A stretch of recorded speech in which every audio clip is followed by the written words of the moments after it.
Reading ನಿಮಗೆ ಅನ್ವಯಿಸಿದರೆ ಅಥವಾ ರೆಸೊನೇಟ್ ಆದರೆ ಎಟ್ ಲಾಸ್ಟ್ ನಿಮ್ಗೆ ಇಷ್ಟ ಆದರೆ ಮಾತ್ರ ತೊಗೊಳ್ಳಿ, ಇಲ್ಲಾಂದರೆ ಬಿಟ್ಬಿಡಿ. ಇದು ಒಂದು ಜನರಲ್ ರೀಡಿಂಗ್ ಮಾತ್ರ ಆಗಿರುತ್ತೆ. ನಿಮ್ಮ ಚಾರ್ಟ್ಸ್ನ ಮತ್ತು ಚಾರ್ಟ್ನ ನೋಡಿದಾಗ ಕಾರ್ಡ್ಸಲ್ಲಿ ನನಗೆ ಫಸ್ಟ್ ಕಾರ್ಡ್ 4 ಆಫ್ ಪೆಂಟಿಕಲ್ಸ್ ಬಂದಿದೆ. ಕರೇಜಿಯಸ್ ಅಂತ ಹೇಳ್ತೀವಿ, ತುಂಬ ಕರೇಜಿಯಸ್ ಆಗಿ ಈ ಮಂತಲ್ಲಿ ನೀವು ಇರ್ತೀರಾ, ತುಂಬ ಬೋಲ್ಡ್ ಆಗಿರ್ತೀರಾ, ಹೈ ಟೈಮ್ ಅಂತ ಹೇಳುತ್ತೆ. ಇನ್ ಕೇಸ್ ಸೆಕೆಂಡ್ ಕಾರ್ಡ್ ನನಗೆ ಫೂಲ್ ಕಾರ್ಡ್ ಬಂದಿದೆ.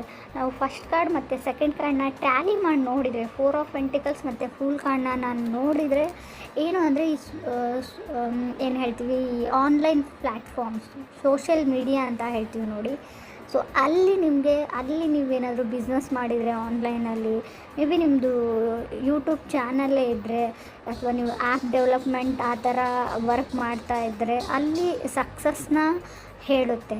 ಅಲ್ಲಿ ನಿಮ್ಮ ವರ್ಕ್ ಬಗ್ಗೆ ನಾನು ಹೇಳೋದಾದರೆ ಇಲ್ಯೂಷನ್ಸ್ ಅಂತ ಹೇಳ್ತೀವಿ. ಯಾವಾಗ ರಾಹು ಇರ್ತಾನೆ ನೋಡಿ, ಅಲ್ಲಿ ತುಂಬ ಕೇರ್ಫುಲ್ಲಾಗಿ ನೀವು ಇರಬೇಕು. ಯಾವುದನ್ನು ನೀವು ನಂಬಿರ್ತೀರಿ ಕೊನೆಗೆ ಅದು ಸುಳ್ಳು ಅಂತ ಅನಿಸುತ್ತೆ, ಯಾವುದು ಸುಳ್ಳು ಅಂತ ಅಂದ್ಕೊಂಡಿರ್ತೀರೋ ಅದು ನಿಜ ಅಂತ ಅನಿಸುತ್ತೆ. ತುಂಬ ಕೇರ್ಫುಲ್ಲಾಗಿರ್ಬೇಕು. ಇನ್ ಕೇಸ್ ಲವ್ ಲೈಫಲ್ಲಿ ಆಗಿದ್ದರೂ ಅಷ್ಟೇ, ಇನ್ ಕೆರಿಯರ್, ಬಿಸ್ನೆಸ್, ಎನಿ ಥಿಂಗ್ ಅಂತ ಹೇಳ್ತೀನಿ ನಾನು.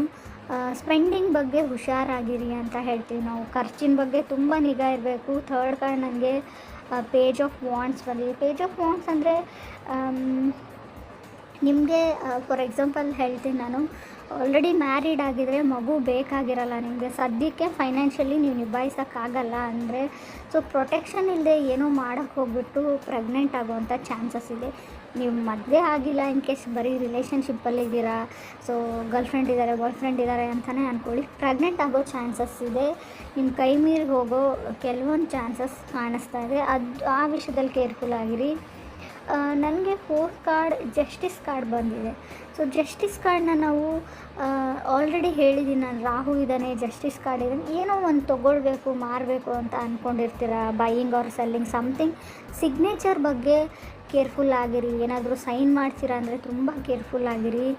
ಕೆಲವ್ರಿಗೆ ಆಲ್ರೆಡಿ ಮದುವೆ ಆಗಿದೆ, ಇಲ್ಲಿ ನನಗೆ ಉಸಿರಾಡೋಕ್ಕೂ ಆಗ್ತಾಯಿಲ್ಲ ಅಂತ ಅನಿಸ್ಬೋದು, ಈ ಮ್ಯಾರಿಡ್ ಲೈಫಲ್ಲಿ ಅಂತ ಅನಿಸ್ಬೋದು, ಇಲ್ಲಿಂದ ಹೊರಗಡೆ ಹೋಗಬೇಕು ಅಂತ ಅನಿಸ್ಬೋದು. ಜಸ್ಟಿಸ್ ಕಾರ್ಡ್ ಇರೋದ್ರಿಂದ ದೂರ ಆಗಬೇಕು ಅಥವಾ ಡಿವೋರ್ಸ್ ತೊಗೊಳ್ಬೇಕು ಅಂತ ನಿಮಗೂ ಅಥವಾ ನಿಮ್ಮ ಪಾರ್ಟ್ನರ್ಗೂ ಖಂಡಿತ ಈ ಮಂತಲ್ಲಿ ಅನಿಸುತ್ತೆ. ಕೆಲವರು ಹೈಯರ್ ಸ್ಟಡೀಸ್ಗೆ ಹೋಗ್ಬೋದು, ಫರ್ದರ್ ಸ್ಟಡೀಸಿಗೆ ಹೋಗ್ಬೋದು ಅಂತ ಕೂಡ ಹೇಳುತ್ತೆ. ಗೋಯಿಂಗ್ ಬ್ಯಾಕ್ ಟು ಸ್ಕೂಲ್ ಅಂತ ಹೇಳುತ್ತೆ, ಮತ್ತು ಸ್ಕೂಲ್ಗೆ ಹೋಗೋ ಚಾನ್ಸಸ್ ಇದೆ. ಶಾರ್ಟ್ ಸೆಲ್ಲಿಂಗ್ ಅಂತ ಹೇಳ್ತೀವಿ, ಏನಾದರೂ ಬಿಸ್ನೆಸ್ ಮಾಡ್ತಾಯಿದ್ರೆ ತುಂಬ ಬೇಗ ನೀವು ಮಾರೋ ಐಟಮ್ಸ್ ಮುಗ್ದೋಗ್ಬೋದು ಅಂತ ಕೂಡ ಹೇಳುತ್ತೆ ಕಾರ್ಡು. ಮನೆ ಫರ್ನಿಚರ್ ತೊಗೋಬೋದು, ಸೋಫಾ ಆಗಿರ್ಬೋದು, ಬೆಡ್ ಆಗಿರ್ಬೋದು, ಕಾಟ್ ಆಗಿರ್ಬೋದು, ಸಮಥಿಂಗ್ ತೊಗೊಂಡಿರ್ತೀರೋ ಆಲ್ರೆಡಿ ಒಂದು ಶಾಪಲ್ಲಿ ಬೈ ಮಾಡಿಬಿಟ್ಟು ನೆಕ್ಸ್ಟ್ ಅದೇ ಬೇರೆ ಶಾಪಲ್ಲಿ ಹೋದಾಗ ಅದೇ ಥರದ್ದು ನಿಮಗೆ ಕಮ್ಮಿ ರೇಟಲ್ಲಿ ಸಿಗ್ಬೋದು.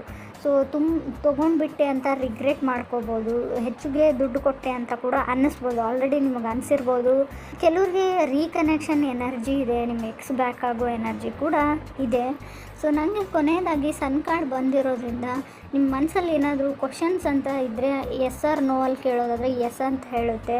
ಸೊ ಖಂಡಿತವಾಗ್ಲೂ ರೆಸ್ಟ್ ಮಾಡಿ, ಸ್ವಲ್ಪ ವೆಕೇಷನ್ಸ್ಗೆ ಹೋಗಿ ಎಂಜಾಯ್ ಮಾಡಿ ಅಂತ ಹೇಳುತ್ತೆ.